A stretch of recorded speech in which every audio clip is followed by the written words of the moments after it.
안녕하십니까. 이어서 춘천에서 전해드리겠습니다. 성탄절 연휴 한파로 인해 올겨울 들어 처음으로 춘천공지천 강하천이 얼음으로 수면이 완전히 덮인 결빙이 관측됐습니다.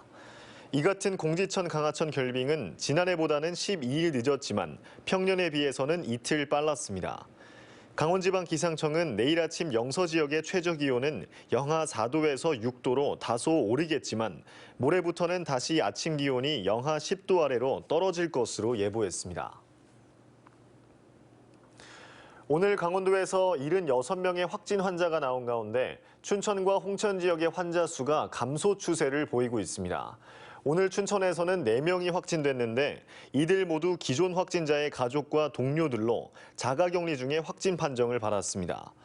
홍천에서는 10대와 50대 2명이 확진됐고 기존 확진자와 접촉해 감염된 것으로 파악되고 있습니다. 하지만 원주에서는 확산세가 이어져 오늘도 29명이 양성 판정을 받았고 양구 2명과 철원 1명 등 도내 15개 시군에서 확진 환자가 나왔습니다.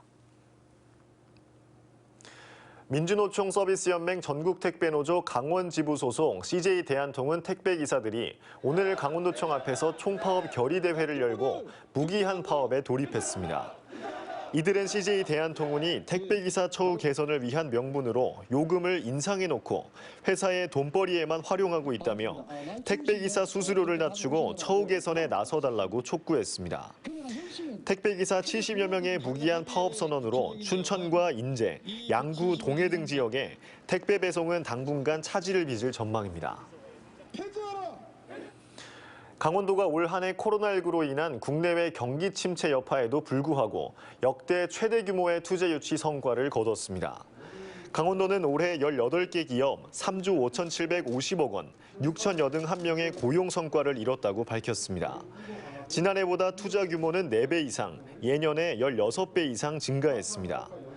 강원도는 지역 특화 산업과 연계한 전략적 투자 유치로 투자 환경 조성에 힘쓰고 이전 기업 수요에 능동적으로 대처한 결과라고 자평했습니다.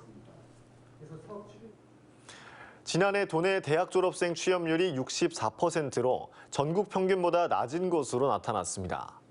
교육부에 따르면 도내 고등교육기관 졸업자의 취업률은 64.1%로 전국 평균보다 1%포인트 낮았고 17개 시도 가운데 11위에 머물렀습니다. 특히 대학 졸업생 취업률이 61%로 가장 낮았고 전문대학 70.2%, 일반대학원 81.4%로 나타났습니다. 코로나19로 기업 고용과 창업이 위축된 가운데 전국적으로 대졸 취업률이 10년 만에 최저치를 기록했습니다. 강원대학교 병원이 보건복지부 주관 어린이 공공전문진료센터 기능 강화 사업 공모에 선정돼 어린이병원 장비 보강이 가능해졌습니다. 이번 사업은 중증 희귀 질환을 앓고 있는 어린이 환자가 비수도권 어린이병원에서도 전문 진료와 관리를 받을 수 있도록 인력과 장비, 시설을 보강해주는 사업입니다. 이에 따라 강원대병원은 예산 3억 5천만 원을 지원받아 어린이병원 신생아 중환자실 장비 6종, 16대를 새롭게 구매해 노후 장비를 교체할 예정입니다. 강원도교육청이 작년부터 올해까지 공간혁신대상학교 32곳 중 우수학교 6곳을 선정했다고 밝혔습니다. 인제 기린고는 미디어에 익숙한 학생들의 의견을 반영해 교실 앞면에 판소와 빔 프로젝터 영상이 동시에 가능한 백색 보드판을 설치해 우수 평가를 받았습니다. 또 강릉 명륜고는 낙후된 소강당과 창고를 최첨단 영상시설을 갖춘 학습 공간으로 조성해 우수 학교로 선정됐습니다. 도교육청은 내년에 화천고 등 4곳에서 청소년 감성 디자인 교실 사업을 추진할 예정입니다. 춘천시가 코로나19 재확산에도 바이오 산업이 지속적으로 성장했다고 밝혔습니다. 춘천 바이오 기업 62곳의 매출 현황에 따르면 바이오 체외 진단과 의약품 관련 수출이 올해도 2,500억 원을 넘어서는 등 총 매출액이 9,443억 원으로 집계됐습니다.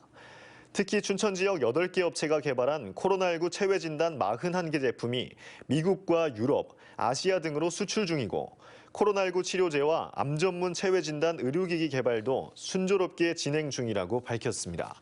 지금까지 춘천이었습니다.